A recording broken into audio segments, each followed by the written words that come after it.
Daí, aquela tua amiga que não tem uma gordurinha sequer pra contar a história.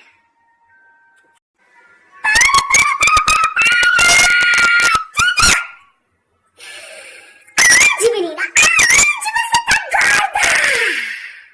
Gorda estou eu, que não paro de comer o dia todo comendo, comendo, comendo.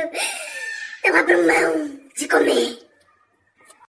Gorda estou eu, que coleciono pochetes. É tanta pochete pra contar história pra cada comida que eu como. Uma gordinha assumida. Eu amo comida e eu não nasci pra ser fitness.